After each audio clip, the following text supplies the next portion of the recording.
Owe you some back pay. Welcome back, everyone. J-Bone here for Smash This Podcast. Not flying solo tonight for this great Balls of Fire pay-per-view and predictions. Ho, ho, ho. I got a special buddy with me who I do not have on here nearly as often as I'd like to. Mr. Highspot Harry. How the hell are you, dude? I'm doing good. I'm busy, always busy. It's been a hot week here in PA, but hustling every day like always. I'm doing good. I'm glad to be back. Glad to be talking about it. Oh, yeah, man. How was your 4th? It was good. It was good. Spent a lot of time with the family. My daughter had her 2nd birthday party, so that was a nice time. Didn't blow any fingers off, so that's always good. Weather was good, and yeah, it was a really good time. How about you? Yeah, my 4th was not eventful, but nice. I grilled out the day before, so my 4th, in a sense, I didn't do anything. I did all my grilling the day before, and my burgers turned out phenomenal, as I posted on the social media. I see that. That's all that matters. Right? So, yeah, man, overall, before we get into this play-by-play, or I should say match-by-match, play-by-play is for like a review. What do you think of this card overall, just looking at the whole event? Well, not to start off on a negative, but... No, it's okay, dude. That's why we're here. We're going to talk about the good, the bad, and the ugly.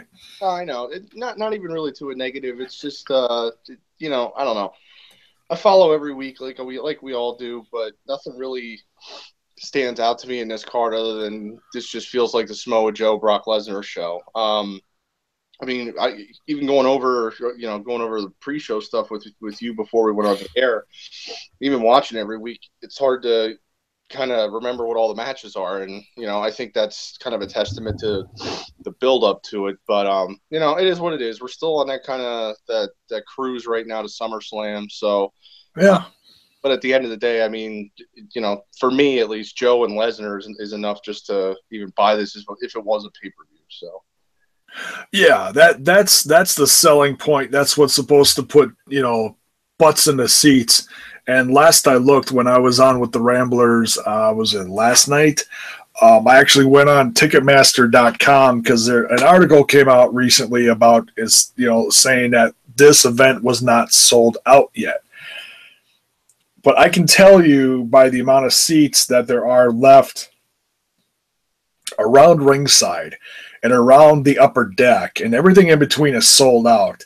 This is going to sell out, okay? This is absolutely going to sell out. I have absolutely no doubt in my mind. This is a 20,000-seater. This is Texas. Texas loves wrestling. So what they do. Yeah. It's just a testament to Brock Lesnar. You say what you want about him, but the guy's a draw. That's why he's pushed as hard as he is, He does, and I can't stand him.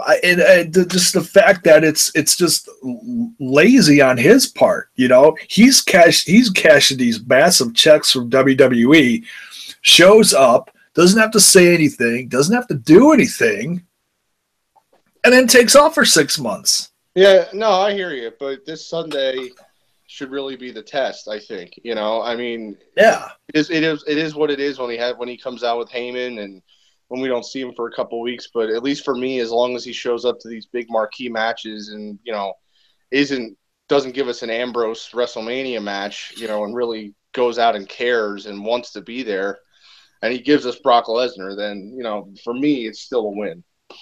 Yeah, it's got to be better than what he gave us with Ambrose, and it's got to be better than the Goldberg match. Even though I felt that the Goldberg match that they gave us now was better than it was 10 years ago. Yeah. So, and also, I mean, there was a lot of variables in that match, and you're only going to get so much out of both of those guys, especially 50-some-year-old Bill Goldberg. But yeah. In all honesty, I think that was next to maybe and AJ and I guess Kevin and Chris, but I love their match. I thought for a Brock Lesnar Goldberg match at WrestleMania, that was about as best as we could have got. So yeah, it was honestly better than expected for me. So it is what it is. But I am glad that Lesnar is back defending the title. But we'll go. Let's go over the whole card. Let's start off with the kickoff match, which I feel should not be on the kickoff show. Because I have a feeling these two are going to absolutely tear the house down. We got the Cruiserweight Championship match, Neville versus Tazawa. mm-hmm. And I've watched Tazawa on and off for several years. The first time I ever saw him, and I've mentioned this here and there before, but first time I ever saw him was at a Dragon Gate USA show in Milwaukee back when Moxley faced a kind of an up-and-comer at the time, Bryan Danielson. Wow. Yeah. Yeah, that was... And that show was like my introduction to like the best of the independent circuit at that time. Guys, I had absolutely no clue who they were, but this whole show just blew me away. Like a young Ricochet was on there. Oh wow. Luke Harper, aka Brody Lee, at that time was on that show. All sorts of guys, Cool. So yeah. I look at where he was back then to where he is now, and I feel he's getting over with the crowd. He's got that kind of like screaming gimmick or whatever. Right. And I think these two are gonna have a possible match of the evening as far as wrestling wise. Right. I really think so. What do you think about this, dude? I think it goes back to almost the same conversation we had with Aries and Neville a few months ago, last time you had me on. I think the cruiserweights are still stuck in that same position that they've been stuck in, and I just don't think anything's really changed. Just put the cruiserweights out there first, get the crowd hot, and then we'll just go the rest of the show. And it is unfortunate, but for me at least, I don't really blame the performers as much as, the purple rope, other things like that we could get into at a different time. But, I just think it is what it is. That's where they view the cruiserweights in this company right now. And I mean, kudos to all of them. Austin Aries, I think he's really elevated himself ever since being given that main roster spot. Tazawa, the same thing. I didn't see him as young as you did. I first got introduced him with the Cruiserweight Classic, but I've been a fan of him ever since that. Yeah. It's going to be a great match. That's obvious. But I just, maybe down the road, I just wish these guys would be in a better spot. But as far as, I guess, for who I would see winning, I still think they're going to keep this on Neville. I just think they're going to keep that train chugging along. And I don't know. I think it's going to take somebody new coming in to take that off of Neville because he's doing such an outstanding job. So I'm going to say Neville's going to keep it. Yeah, you know what? I got to agree with you. As much as because honestly, if Tazawa won this, okay, and not just, I'm trying to look at the big picture here. If Tazawa won this, excuse me, how funny would it be to have Tazawa come out every week with the Titus Worldwide brand behind him? Right. Titus O'Neil coming out, blowing his whistle, carrying the Cruiserweight Championship, above his head or over his shoulder, and Tazawa coming out behind him like, what the hell's going on? It'd be a comedy act, but it would be, I don't know. I think it would be very entertaining. Some people would probably be really pissed by it, like, oh no, Tazawa deserves better than that or whatever. But for what it's worth right now, I think it'd be very entertaining if they actually pulled the trigger and did that. But I don't think they're going to. Yeah, and I mean they're giving some traction to this whole Titus brand. I mean, say what you will about it, Apollo Crews main evented Raw, even though he was more of just a stuffed toy in there to play for Braun to play with. I mean, he's still, he was still the main event of Raw, and Titus and Apollo are getting at least 1 to 2 segments every week, so they are pushing them to a point, but yeah, it's something. They're on TV. I have a soft spot for Titus O'Neil. I always thought he was. He was a great performer. I think he's in a better role now being a manager, to be completely honest. I think that's where he could really find his stride if they give him the time. But, you got to wait and see. It would be funny, but like you said, I just don't think they're ready to pull that trigger yet. But we'll see. Yeah, my favorite stuff as far as entertainment-wise outside of the ring from Titus O'Neil was back when he was doing that Pancake Patterson gig. Do you remember that? I don't even remember that. Oh, dude, you gotta look that up on go look up like the old on the old YouTube, on the WWE channel. It's some of his stuff. He'd be like, "My name is Pancake Patterson," or it was like Rufus Pancake Patterson or something like that, and he had a wig on and glasses, and oh, dude, it was just a riot. Kind of like Sex Ferguson. Yeah, it was along that same line. It was over the top, outrageous character, Yeah. It was just great stuff, and I wanted more of that, but they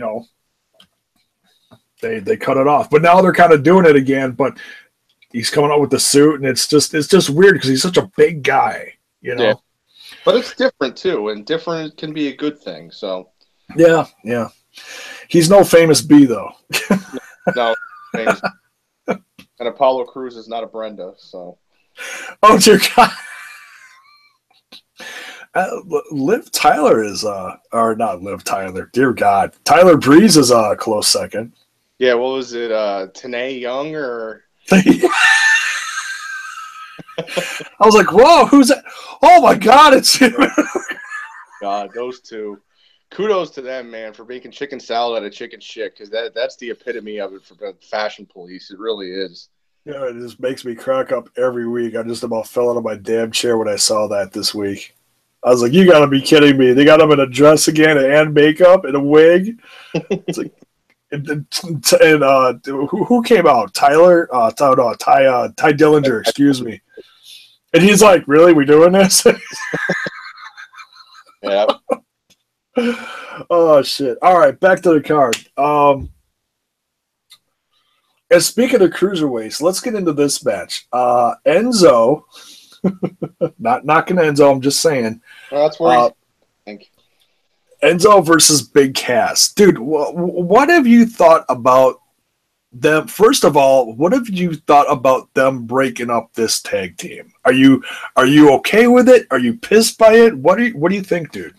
I'm kind of in the middle because I'm a huge Enzo and Cass fan. I fell in love with them all the way up, but they were really just doing nothing but spinning their wheels. I don't really think their fault, but it is what it is. I do think WWE kind of blew their wad a little early with this breakup, to be honest. How those two have not had gold in NXT or the main roster before they broke up, excuse me, just really blows my mind, to be honest. Yeah. I'm kind of indifferent about it. I loved the story that they were telling with, Cass getting jumped in the back and Enzo keep getting jumped. But it just when they revealed it was Cass, it just, I don't know, it was a little too obvious for me. It is what it is. I'm real worried about Enzo. I think everybody is, because as good of a talker as he is, I don't really know where I could see him fitting in, even with 205 Live. So maybe another tag partner, or maybe, try him as a singles. I don't know. But and Cass, the same thing, because now he can say what you want about him. He's still not a great talker, even with everything he's done with Enzo. Enzo still really carried the weight of the microphone with those two. But we know how Vince is with 7-foot-tall guys, and Cass is more than passable in the ring. So I guess I'm just kind of indifferent about it and seeing where it goes, honestly. Yeah, I hear you. There's people that are losing their minds, pissed over this, and there's people that are that are backing it. Me personally, I think the story they're telling, and the promos and everything is great. But I also agree with you in the fact that, they broke these guys up way too early. You know, I feel like if the Hardys didn't come back, they'd be champs right now. Yeah, I agree with that too. I do. I think that WrestleMania 33 match was that for them to lose, excuse me.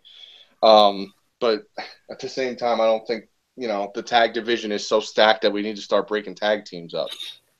So well, they're breaking up a lot of teams if you haven't noticed. Oh, I know they are, and yeah, especially on Raw. I mean, granted, once the Revival comes back, that'll help. But really, it's just the Revival, the Hardys, and Sheamus and Cesaro. I mean, really the tag division. You still have the Colognes hanging around and a couple others, but I mean, as far as Raw, I wouldn't be breaking up tag teams. But what do I know? I'm not a billionaire, so yeah, and they still got Anderson and Gallows, right. They've been off TV for a couple weeks, so I kind of forgot about them. But yeah, I think they've been off filming some Southpaw regional wrestling stuff. Love me Southpaw. Carl Anderson's hanging out with his hot Asian wife. I can't blame him for that. Right? Yeah, good stuff. But yeah, I don't see. I mean, Enzo's not the greatest wrestler in the world, but he can scrap good, Right, and he's a bumping machine. Oh dear God, that guy's bump card is filling up quick. That poor guy. I think Cass is gonna go over here, and it's gonna help propel him. It's gonna help get some heat on him because that's what the goal is here. Right. But I sincerely think Enzo is gonna go to 205 Live, and I think he's gonna. And I think as much as people could agree or disagree with this, I sincerely think 205 Live sooner than later is going to get a kind of a revamp as far as guys. I think Enzo is going to go to 205 Live and be like the guy of the brand. And I also think that's what the plan is going to be with Ellsworth.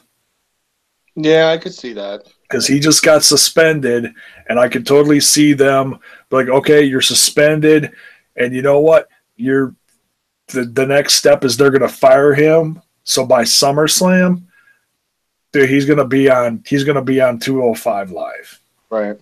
And not to get on a tangent, like I said, I didn't want to before about 205 Live, but I know you follow it. I just don't follow it. I don't have the time. And I hate to say that as a wrestling fan, but there's so much content out there, and wrestling isn't everything in my life. I have other things that take a lot of my time too. Oh yeah, dude, that's I get that totally. Yeah. And there's just nothing that 205 Live from previews or from the buzz I hear, anything like that sucks me in that I need to see what's going on there. And it's a shame because I love Neville. I'm a big fan of Jack Gallagher, Tazawa, TJ Perkins, all those guys, Brian Kendrick, almost the entire roster. I'm supportive of, and I'm behind, and I'm fans of, but there's just nothing that is dragging me over to there. And maybe it does need a shot in the arm. Like you said, maybe give him Enzo and James Ellsworth and throw Kalisto down there. Maybe, maybe sign a new guy. Can you imagine if Phoenix or something, from Lucha Underground or then AAA would show up? I mean, I just think it needs a shot in the arm, and I think the purple ropes, the whole purple thing needs to go, and they just need to be superstars. But that's just a short form of what I think is kind of holding them back right now. Yeah. I think they're going to be changing stuff up over the course of the summer, slowly but surely. So it's going to be interesting to see what it looks like, 3-4 months from now, if I'm correct on this or if I'm way off. But I've got a feeling that's what they're going to be doing. So we'll have to wait and see. So who do you think is going to win between Enzo and Cass? I think if we get 5 minutes out of this, we're going to be lucky. I think, like I said, Enzo's a pumping machine. This whole story is that Cass was, Enzo was basically dead weight to Cass this whole time, and I think the story we're going to see more than likely is just going to be Cass going out there and putting Enzo and taking Enzo out back and putting him down, and this is going to be just the definitive end of this tag team. And It's unfortunate for Enzo, but it's going to elevate Enzo, I think, from a sympathetic standpoint, because I think he's just going to get destroyed, and it's definitely going to throw some heat on Cass. Yeah, it'll definitely help him. But yeah, I think maybe 4-minute match, and we're just, we'll see Enzo with a little bit of fire, but it's mostly just going to be Cass destroying him. Yeah.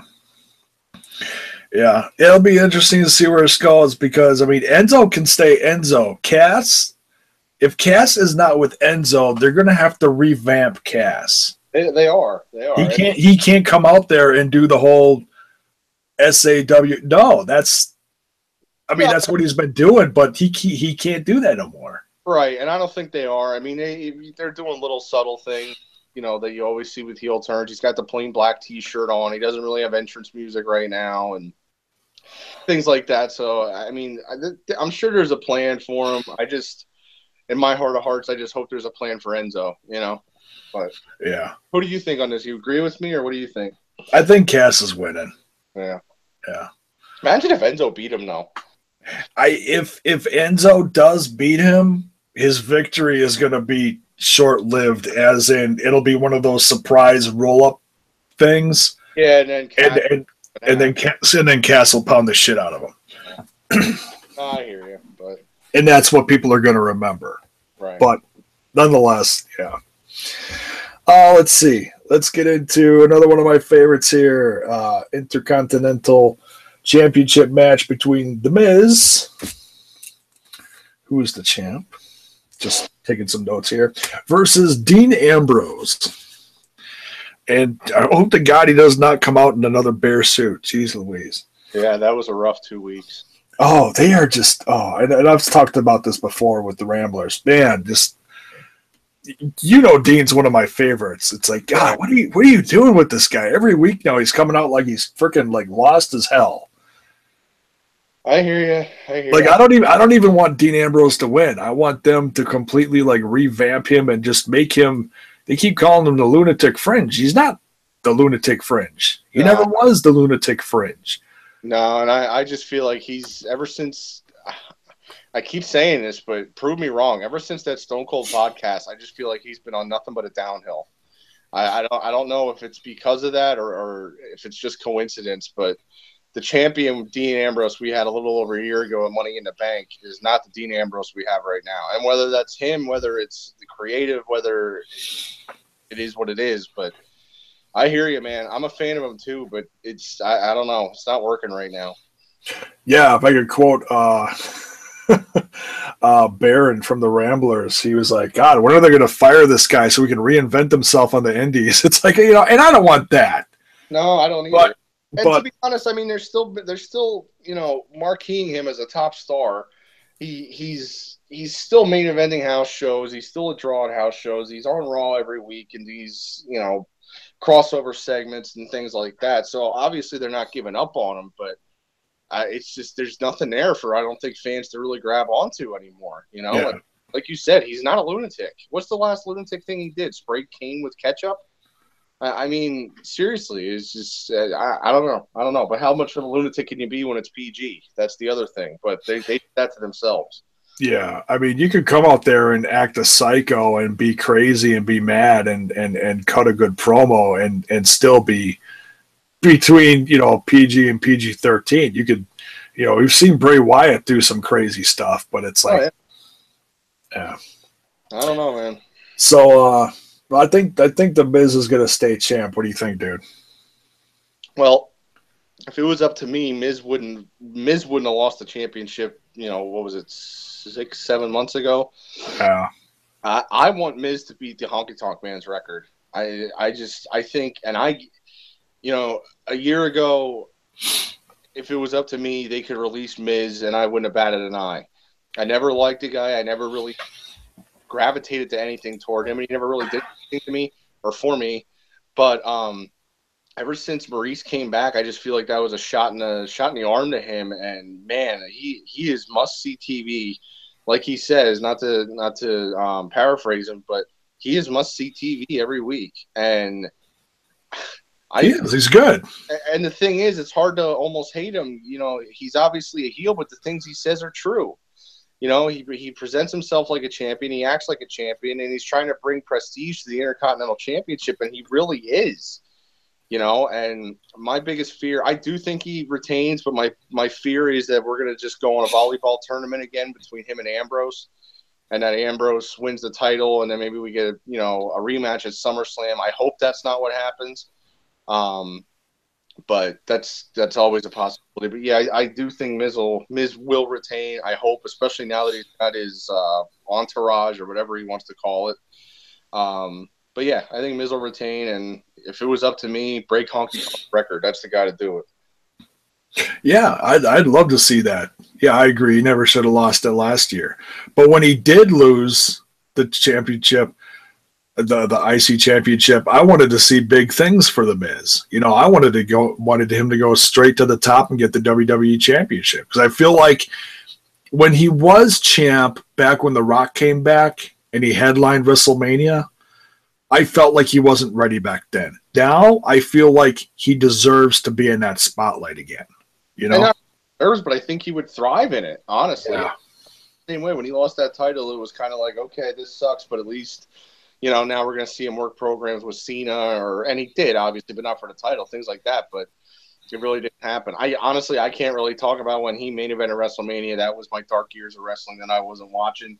I watched that WrestleMania back, but I hear what you're saying. But yeah, if you're not going to keep the IC title on him, then push him to the top. But I think that's coming. He's still young enough, and I think doing big enough things that within the near future we're gonna see him up there. So, but yeah, I agree with you. I think he retains. I hope he retains.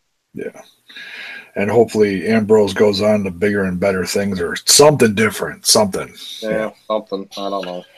I mean, Raw's roster is stacked now. Oh, it is. But you know what? Honestly, I think it's too stacked, and I think that's what the problem is.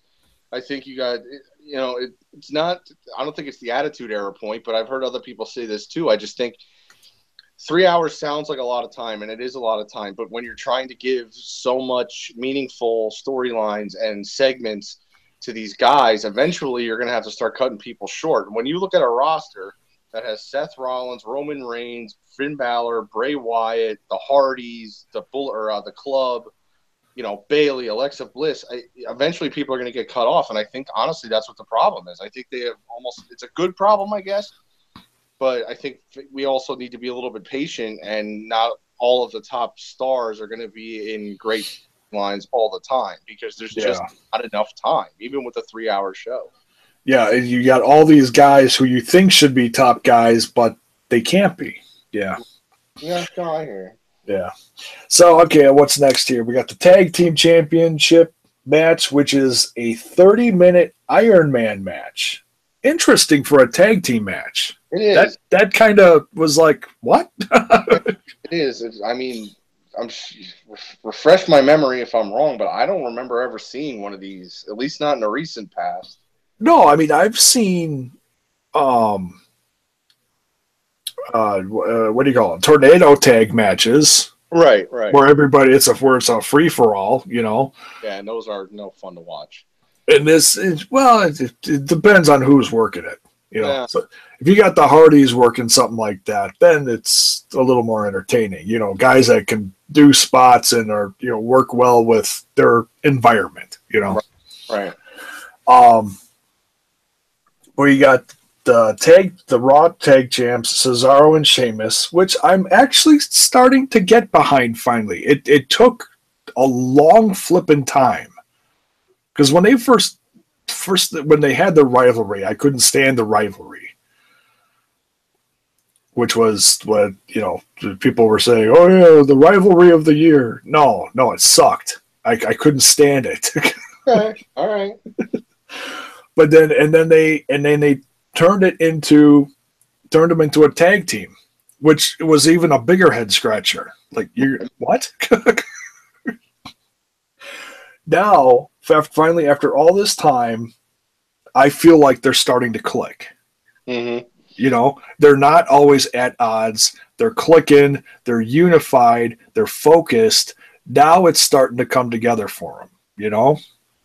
Yeah, I got to be honest. I got to disagree with you. I love that whole story.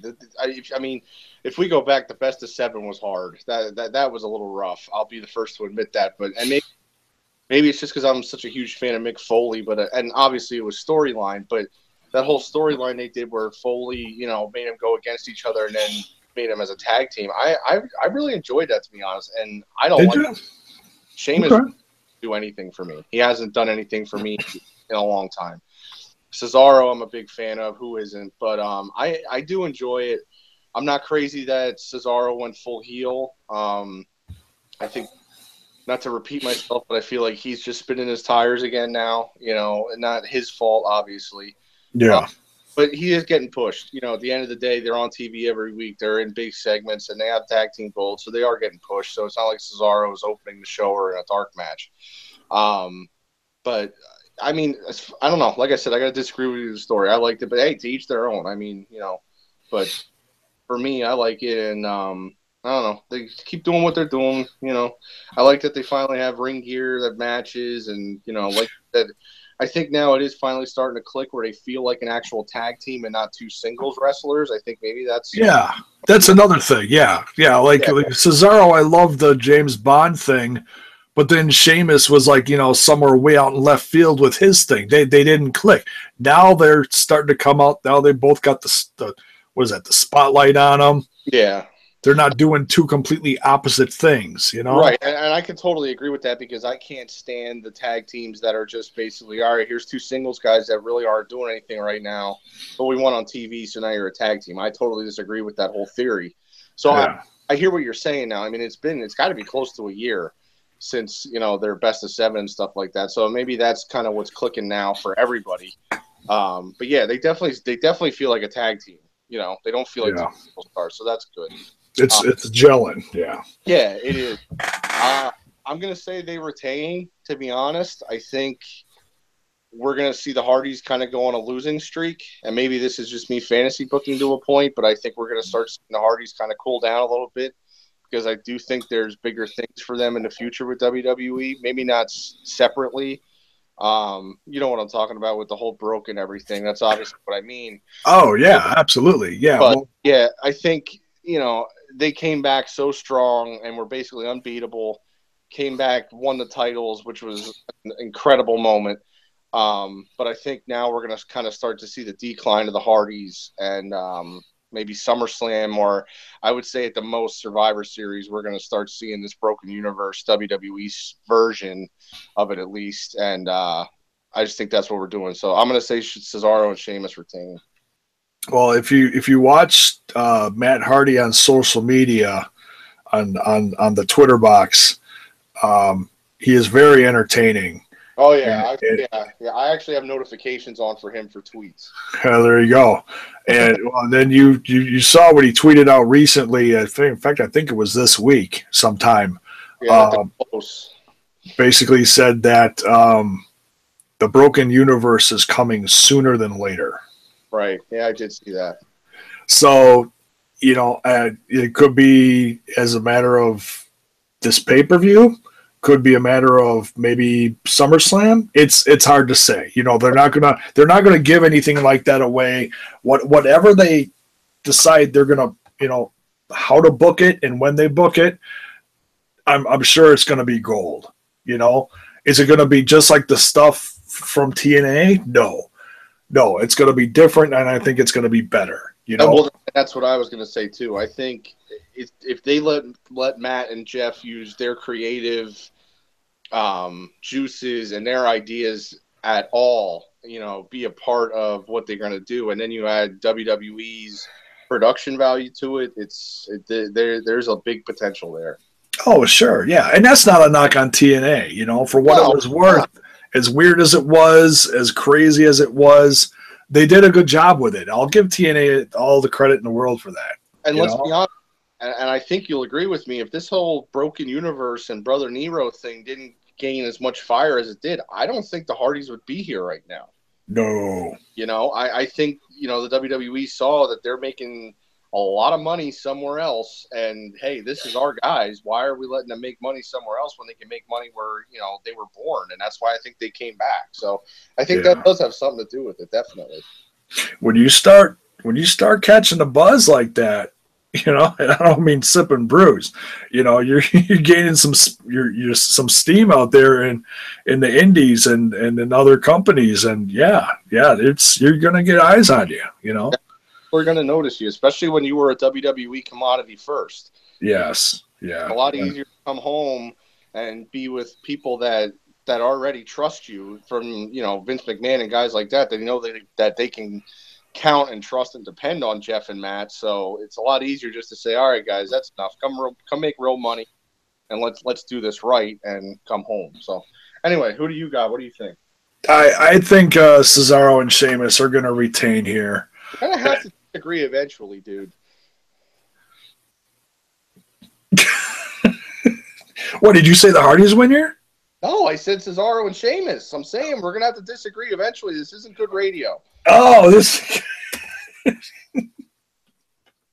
Well, we still got half a card to go, so let's see here. Rollins and Wyatt. This one, oh man, this.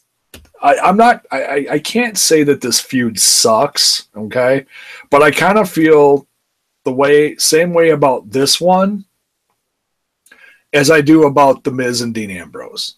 That you're over it? Yeah, just I look at Rollins out there, and I look at how people out there are reacting, and I'm not the only one. You know, I'm like dying for. I mean, Rollins is great, okay, right? Love him, but he's out there and he just looks like he's dying. You know, he listens to Wyatt's spiel. And he's just like, can we just have the match already? You know? I know, and I feel like that. I mean, not to cut you off, but it feels like, I mean, that's how I feel, and I feel like that's how the fans feel about this whole thing. It's not working. No. Like, they haven't done enough with, not that they're not doing their thing, but whoever's booking this has not done enough with this. Right. Like, you should have had. I'm not saying that you got to go over the top with every single Bray Wyatt thing. Like, okay, what did we see at Mania? We saw or surrounding Mania, we saw the whole house burning down thing, you know, between Orton and Wyatt. Okay.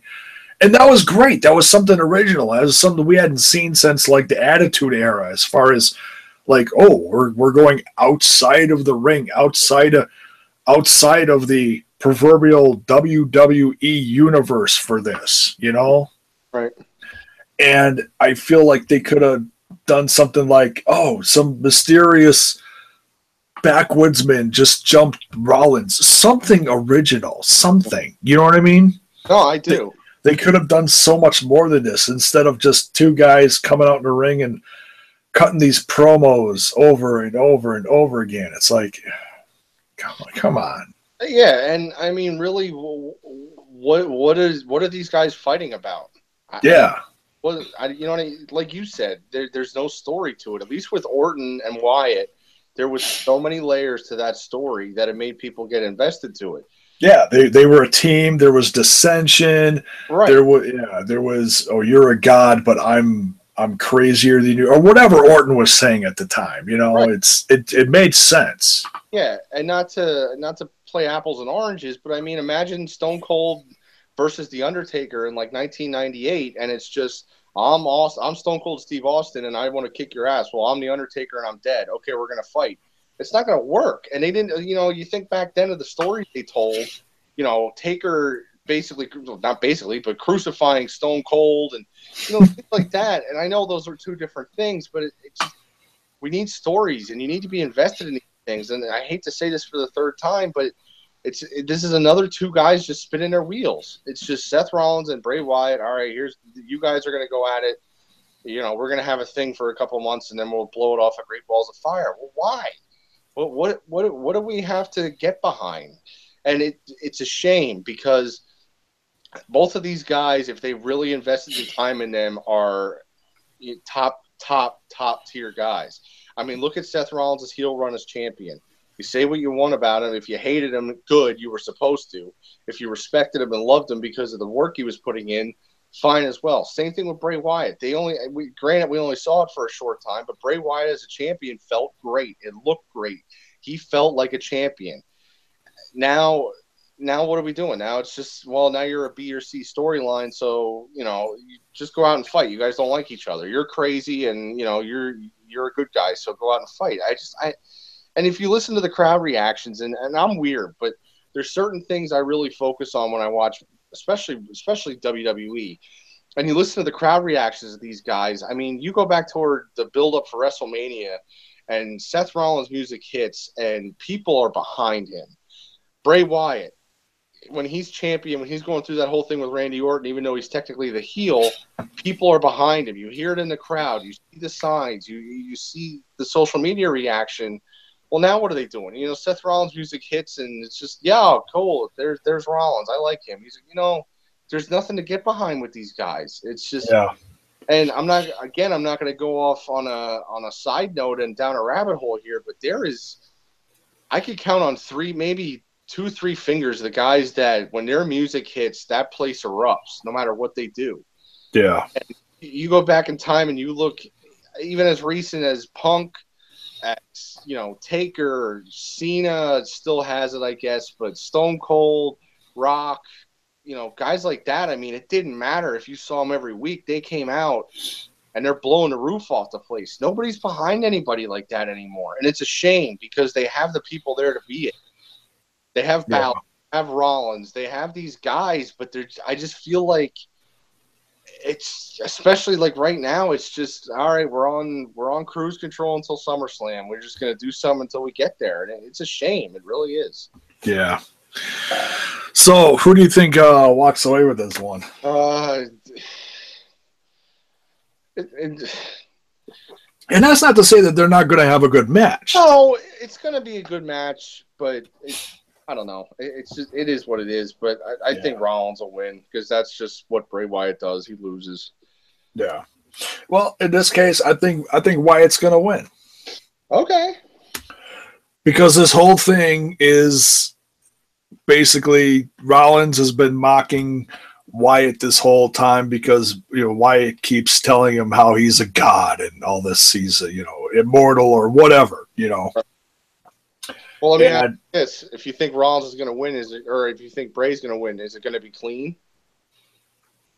That's hard to say. I don't want to overthink this. It's unfortunate that it is hard to say. I just wish people could just win and just lose, but that's not where we are. So yeah, they haven't done that much with Bray to be like, oh yeah, well then this is going to happen, or Sister Abigail's going to show up for the millionth time, or whatever. They just haven't done that. So shame, but all right, Raw Women's Championship match. We got Alexa Bliss, who is the champ, versus Sasha Banks. This one really shocked me, especially after the match that, what was it? What did they call it? The gauntlet or whatever they called it. Yeah, that 30-minute whatever. Yeah, where all the women were, one after the other trying to get in the ring and beat whoever was in the ring. And Nia Jax really did well up until the end. And I was shocked because I was like, oh, Nia's going all the way finally. Wow. And I felt like she actually was doing pretty good, So when Banks won, it was kind of, oh man, Nia didn't win. That's how I felt. I mean, everyone's got their favorites, and I'm not saying Nia is one of my favorites, but it felt like she was going to finally really start getting that push. Right. But I love Bliss as champ. She was great on SmackDown. I think it's been a little different on Raw, but you got a different crop of girls. Some new, some different, whatever. So it's got they had kind of a hiccup with the whole Bailey thing. Yeah. Just man. Yeah. That just didn't go well. No. And I don't blame the girls for that. I don't either, not at all. They were served up what they were supposed to do, and they did the best with it. I don't blame Alexa Bliss in the slightest. She was stuck in the ring with a bunch of strangers making out. It's like, what are you supposed to do with that? Yeah. I know. And I'm sorry. It just, Bailey did have the capabilities of going hardcore. It just, I don't know. The whole match just felt weird. And again, it's not their fault. Yeah. I hate to be smarky, but it's they're doing what they're told. So yeah. But I think this is going to be a better matchup between these two. But I do not think Banks is going to win this one. I think Alexa Bliss is going to retain this one. It's the whole thing between Charlotte and Banks from last year was like just it was fun at some points, but then it was also exhausting. Like, oh, what are you doing, guys? The whole hot potato thing. Yeah, I was saying, and your hot potato and the title in between it, even though they're great matches week in and week out, it gets old. Yeah. Gotta build someone and get some momentum instead of this. Okay, well, they lost it again. Yeah, if the title match is on Raw, then Banks is going to win. If the title match is on a pay-per-view, then Charlotte's going to win. That was the whole story. Yeah, that got that. When it gets that predictable, it's not fun anymore. No. So you think Bliss is retaining? I think Bliss is retaining too. We'll go back on our agreement streak. I think the story we're being told is Nia Jax versus Bliss at SummerSlam. I guess Nia is growing on me a little bit. She doesn't disgust me to watch when I see her come out, but I still think she has a lot to go. But hey, what do I know? Because everybody you listen to says that she's doing great. So hey, I never took a bump. What do I know? But I think she's certainly improving. And I can't say she isn't, and I can't say she didn't share that she did a bad job on Raw. I mean, she was given 30 minutes in the ring, and she sure didn't, look like she was winded or gassed or, that she didn't belong there. So I'll give her credit where credit's due, but I think the story we're being told is Bliss versus Jax at SummerSlam, and I think we're kind of in the middle of a face turn for Nia Jax, and that's where we're going. So I'll say the same thing. I think that Bliss retains. Okay. Yeah, I can see that coming for Nia too. I don't think they're necessary because they're still kind of booking her as a heel, but she's like a tweener right now. Like they'll still put Bliss in a tag match with her, Yeah, but the bigger heel is Bliss, So if it comes down to Bliss and Jax, I think that's kind of where we're heading to. So yeah, totally. All right, now we get into some. I think what people are most interested in, what I'm guessing, is the last two matches we're going to talk about here. We got the ambulance match between Roman Reigns versus Braun Strowman. Me personally, I have absolutely loved this feud. And I don't know if it's because, unfortunately, Roman was a little banged up here and there. Strowman was a little banged up here and there. And these guys didn't face each other all the freaking time. They've faced each other several times. But we took a little break from it. And now I feel like, in my opinion, this match, I think, is going to finally end the rivalry. I agree. Do you think we're finally going to see the end of this? Yeah, I think this is where it's going to end. I mean, like you said, what else is there to do with these guys? And the story has built up really to an ambulance match. If you think about it, I mean, that's kind of where it really got its strength, was when Strowman basically murdered him on Raw with the whole ambulance thing and flipped it over. And, I'm glad that they didn't let that just kind of forget about it. Even, when Strowman got hurt, I'm glad that he came back and we're just back on the same path of where we were. Yeah.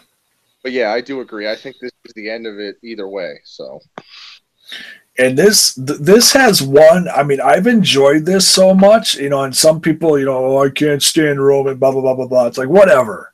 right? It's like then don't watch the WWE. Seriously, It's like or don't watch Reigns. That's my biggest thing. I don't understand how one person can make you not like WWE. I've said this before on social media and my other platforms. It's okay, if you can't stand Roman Reigns, you can't stand the way that he's being booked or pushed, whatever word you want to use, that's fine. But look around WWE. If you can't find something in WWE that makes you excited to watch, between AJ Styles, Shinsuke Nakamura, the Hardys, the Club, Balor, the women, and that's just off the top of my head. If you can't find something you like, then don't watch. Yeah. If you're watching just a bitch, what are you doing with your life? I don't understand it.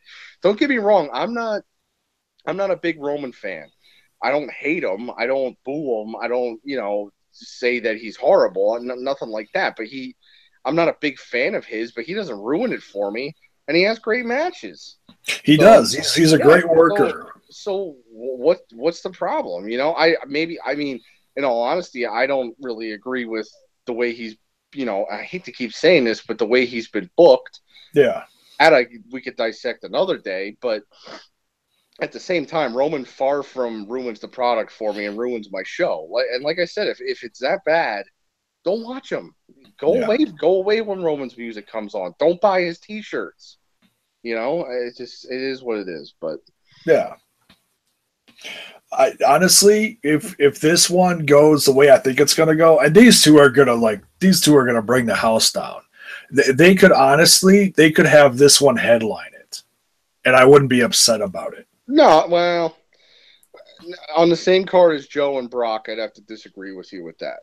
Okay. Because one of these is going to headline.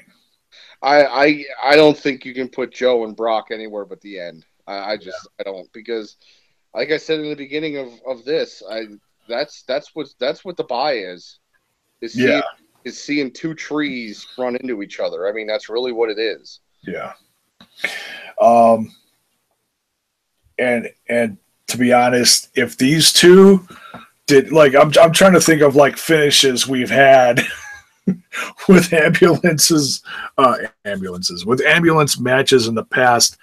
I remember one finish from I'm guessing it's about 2 or 3 years ago, where Cena was in an ambulance match with Ryback. Okay. And they ended the match on top of the ambulance, and Cena gave him the finisher, and Ryback went through the roof. Yeah, the ambulance match. I remember that. And I thought that was tremendous. I was like, holy crap, that was sick. Okay. Right. I could picture this match ending like that. Only I can picture them both doing something and going through the roof of an ambulance at the same time. And I wouldn't even be pissed. Because this has gone back and forth so much. I don't feel like this rivalry, as dumb as this sounds, doesn't need a definitive winner.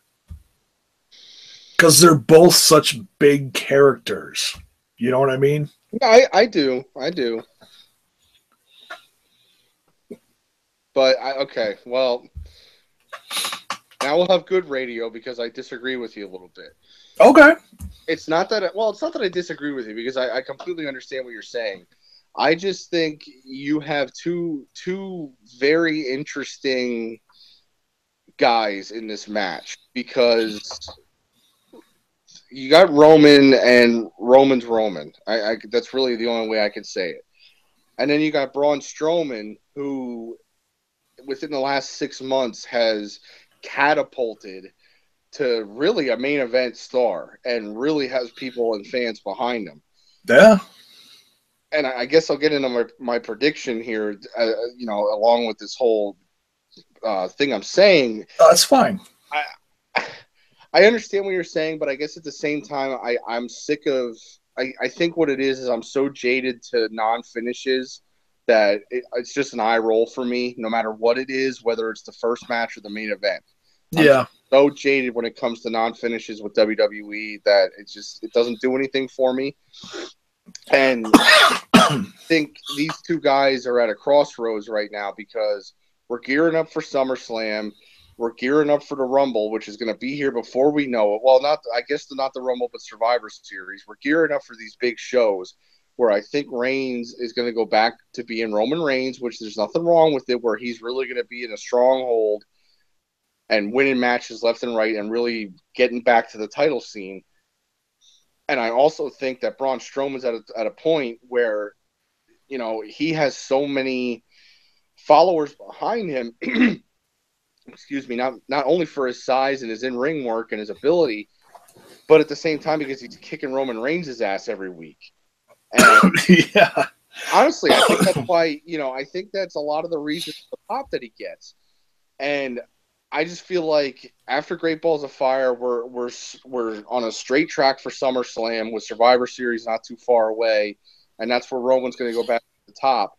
Not that he isn't there now, but I mean, I guess in the title picture.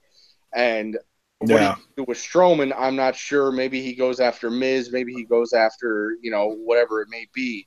But I think this is the time where it's not really going to hurt Roman Reigns to take a pinfall, a clean pin from this monster that's been hunting him for months, and then move on. Because once we get to SummerSlam, say he's in the Universal title picture now, and he's going after Brock at SummerSlam, or he's going after Joe, nobody's going to think less of Roman Reigns because he lost to Braun Strowman. So I think it helps Braun more to get a clean win to finish this entire story that they've been telling and just be Roman Reigns' kryptonite, you know, as much as Brock Lesnar is to some people. So I want to see, and I think we're going to see, the end to this is, it is what it is. This guy's 7 foot tall, 300 some pounds, and he's an absolute monster, and he beat Roman Reigns. He beat Roman Reigns from the start to the end, and that's where the end's going to be, that Strowman puts him in that ambulance and drives away, and it's not going to hurt Reigns. And I think it will help Braun more than it would ever hurt, you know, Roman. So that's my prediction. Okay. What do you think? I think Reigns is going to come off of this one. He's gonna win this one.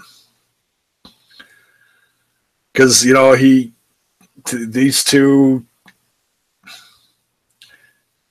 in a roundabout sort of way, how they've been kind of booking it. You know, Strowman's been like the big heel, and Roman's been like defending his not title as in belt title, but his title of it's his yard now. Okay? And that's not a babyface, J-Bone. No, but I'm agreeing with you. What I'm saying is Reigns is at a cool place right now that I love. Yeah. He's not a white meat babyface. You listen to his promos on Monday nights, he is not a white meat babyface. He still wrestles like a babyface to a point, but when he cuts a promo, they're going for heat. They are. I think that he's finally starting to find his stride, and they're finally starting to kind of realize, okay, he can't be John Cena, but we're not going to turn him into, you know, a heel Brock Lesnar. A dirty heel. Right. So let's find a middle ground. And I think that's what they're doing. And I really like that, honestly. I think that's where he's going to find his strength. Yeah, he goes out there, he doesn't cut, you know, 20-minute promos. He keeps it simple. And then there's a confrontation or whatever. It's short and sweet, and it's badass. Right. He's like, it's my yard, and I'm going to kick your face in, and that's it. Right, and I can't disagree with you because it's to the point now that Roman Reigns is kind of 3 years ago John Cena. If John Cena's in a match, he's probably going to win, you know. But at the same time, I think they're seeing the money in Braun Strowman throughout this whole thing, and I think to respectfully disagree with you, that I just think they're going to give him that Roman Reigns win, because in 2017, a win over Roman Reigns means something. It does. And maybe that'll help Roman kind of go off to wherever he's got to go off towards SummerSlam. And like I said, not hurt Reigns. Either way, it's going to be a great match. Every time. Oh, these two are going to destroy each other. Absolutely. And I hope they don't, because there's so many people hurt over the last few years, right. and Strowman just coming off of an injury, which apparently wasn't that terrible, because he came back several months early or whatever it was. Well, yeah, and he's also a freak, so I mean that helps. Yeah, his muscles are so big it just protects all of his broken parts, Yeah. or something. But yeah, Strowman's a tremendous heel. I mean, he comes out there and he's staring you down and he starts talking. It's like, man, and if you don't got something running down your leg, man, it's like, oh, totally. And I hear you. And it's going to be interesting to see kind of the direction they go with him, because he's really, say what you want, he's really not the full blown heel in this whole storyline, because when he comes out and says, I'm not finished with you, that's a big pop. Because there's so many Roman haters in the crowd that just want to see Roman get his face stuffed in the concrete. That they're behind Strowman. So it's going to be interesting to see where they go from here. But so I'd say it's like halvesies as far as people that love Roman or hate Roman, or love Strowman or hate Strowman. Yeah, definitely. Yeah. So so you think Strowman's going to win, and I think Reigns is going to win. All right. One of these two is going to. What's that? Are you watching live on Sunday? I'm going to try to, yeah. All right. Well, let me know if you're watching live. Then we can debate back and forth, or keep track of what we disagreed on and see who wins. Yeah. Well, the only one that we've disagreed on was Rollins and Wyatt, and this one. Well, I think the next one we're going to disagree on, but let's get into it. Okay. We got the Universal Championship, Lesnar versus Joe. And I'm so looking forward to this one, but I'm also trying to contain my excitement, because I don't want to be disappointed by this, because I'm looking at, and we've talked a little bit about this earlier, Brock's track record with matches and his style of matches. Right. I want to see these two go out and do what I know Brock is capable of, that we have not seen him do in years. And what the match that I know that he can do with Joe, and just, submission, pound the crap out of each other. Just, you know what I mean? We've seen what, Joe can do for years in the Impact Zone, to NXT, to all over the Indies, to now he's made it, man. He's really doing it, and it's still almost like surreal to watch Samoa Joe in this position, Yeah, absolutely. I'm going to be on the edge of my seat for this, and if these two pull off like a match like Goldberg and Lesnar did, I'm going to be really pissed. I'm going to be really effing pissed. No, I don't blame you. I don't blame you at all. Because people want to, the way they've been booking this, and Joe just killing Lesnar, it's really, I think it's really getting people excited for this. So people want to see them go, It is. This is a 2017 dream match. It is. And I don't put that moniker on any match, and I'm sure you've seen it ever since Joe's ever since he's been in NXT. A lot of people have said the match that, would really be a headliner is Joe and Lesnar. Well, here we're getting it. Yeah.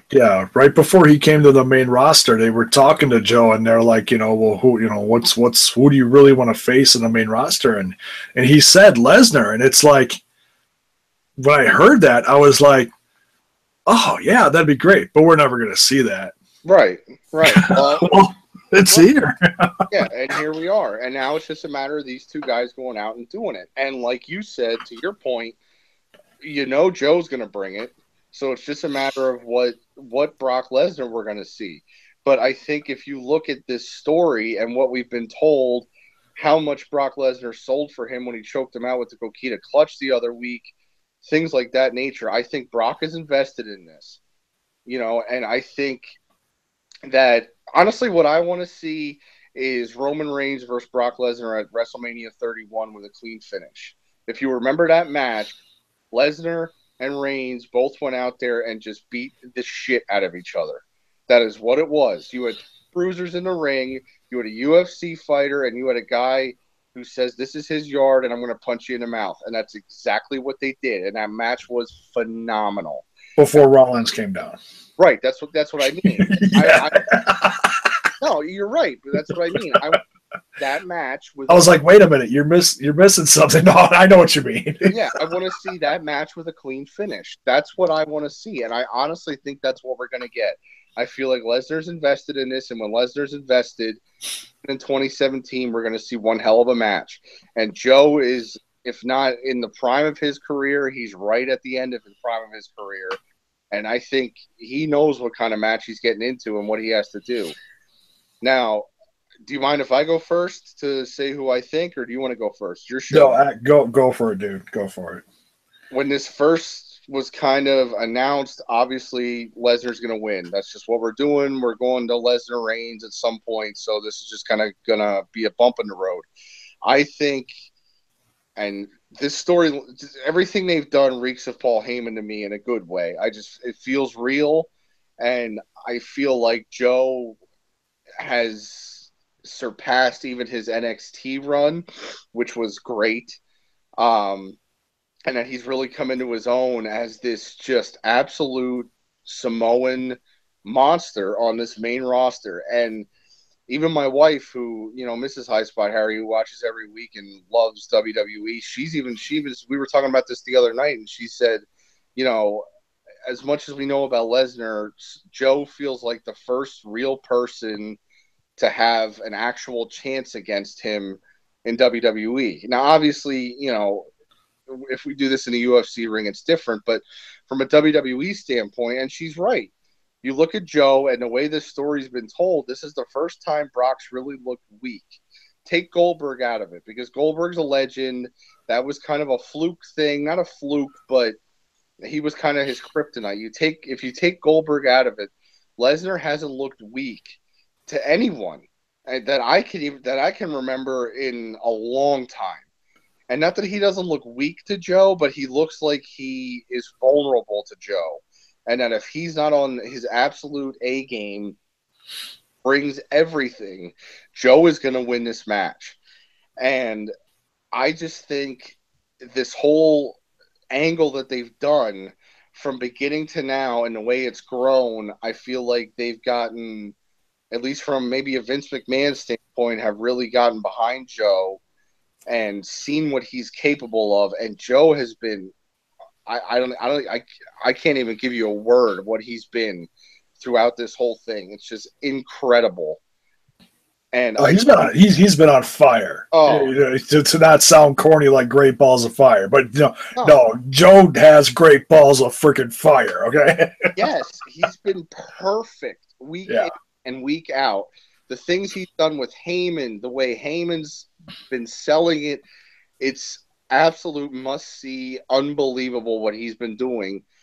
And the ratings, whether you want to admit it or not, have a part to do with it. The ratings have been down since Lesnar's been champion. I think they need a champion back on TV. And I think they've seen where this has gone. And we all know Lesnar could give a shit less if that belt is on him or not. I think that we're going to have a shock on Sunday, a shot in the arm for Raw, and that Joe is going to win this title clean over Lesnar. I don't think he's going to tap him out.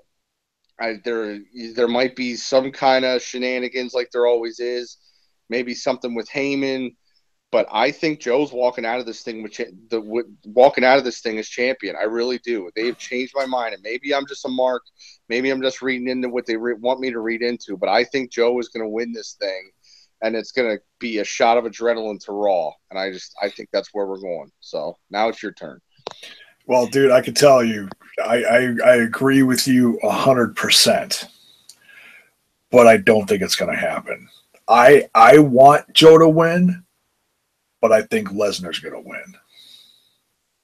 No, trust me, dude. I've loved this from day one, how they've built it, how Joe has kicked Lesnar's ass and from the first thing after Joe won the whatever, the third, the gauntlet, whatever match it was, when he beat everyone and then was in the ring with Heyman, and then the mics were dropped, the camera was in their faces, and Samoa Joe was like nose to nose with Heyman, and he's talking to him like this, and he's creepy as hell, and then chokes him out in the middle of the ring. I was like, no freaking way. That just... It was real. Real. It was incredible. Yes, it was. It was so good because we don't see Heyman touch much at all. And if we do, it's a little scuff. It's hardly anything,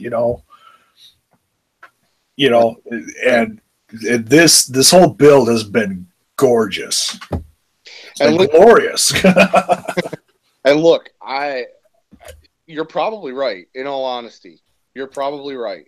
And like I said, maybe I'm just reading into it too much, and maybe I'm just believing what I'm supposed to believe. And if that's the way it is, I'm not mad, because that's what wrestling is. If you do a storyline right, you're supposed to think the opposite, at sometimes.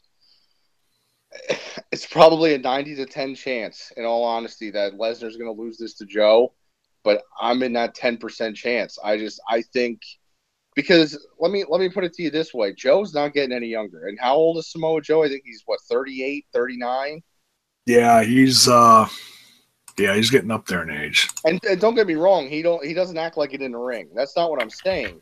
But in reality, how much are you going to invest in this guy? This is somebody that's going to be there in 10 years. Samoa Joe isn't going to be main eventing things when he's 48 years old. It's just the reality. It's unfortunate, but that's the way it is. If you're going to do something with this guy, do it. And you have the perfect story right now to give us a year or two of Samoa Joe, maybe 3, whatever you want to call it, of this monster, because Lesnar's not going to be here very long. And at least in my opinion, WrestleMania 34 is Lesnar's goodbye song. I don't think we see him after 34. Maybe I'm wrong. But, and I'm good with that too. Yeah. I hope that happens, but you need these monsters.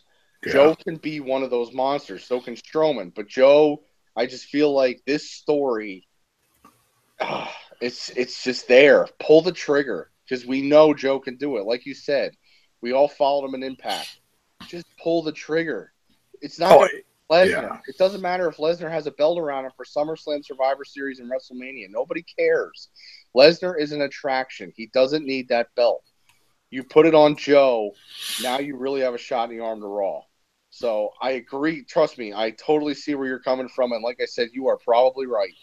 But I want to be one of those people that's like, just do it, and we're going to run with it. And I just hope Joe does it, and I think he will. So I hope to God you're right, dude. I hope I'm wrong, and I hope you're right, dude. Sincerely, We'll have to see. It's definitely worth watching, though. That's for sure.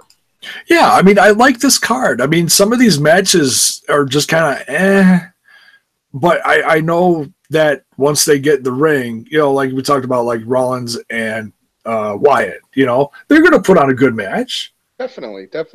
Rollins is going to steal Kenny Omega's finisher again, and they're going to have a good match. Now, let's not go down that rabbit hole. I had to say, just to see what kind of reaction I was going to get out of you. And no, I don't honestly believe that. I don't really care who has what finisher. I just think it's funny, because if you look at what people are saying on Twitter and social media, it's hilarious. It really is. Yeah, people need hobbies. That's what they need, because CM Punk stole the GTS from Kenta, and just get over it. Who cares? Yeah, and honestly, I felt like it was more of a like, hey, check out this move. It's not my move. I got it from this guy. That's how I always looked at it. Right. Is a more of an honor thing. Yeah. Like a salute. Hey, this guy's not here, but this is his move, and that kind of thing. So yeah, no, I hear you. We'll see, man. It's gonna be fun to watch. That's for sure. Yeah, it's gonna be a show. Especially a few of these matches are gonna absolutely tear the house down, whether it be destruction or just wrestling in itself. So, Definitely. Well, dude, thank you so much for joining me for this. It's gonna be a hell of a show. We'll get you on here as soon as we can. I know it's not always, not always able for you to do. I know you're a busy man, but I appreciate it, and I love it when you're on here with me. Yeah, no, definitely. Thanks for having me on. We always stay in touch. I say this every time we talk, but we always stay in touch, whether it's on a podcast or DMs, everything like that. But you're a good friend of mine, and I always appreciate coming on. So thank you very much for having me on, man. Love it. Yeah, podcast family. That is what it is. So much love, brother. All right, we're going to wrap this party up.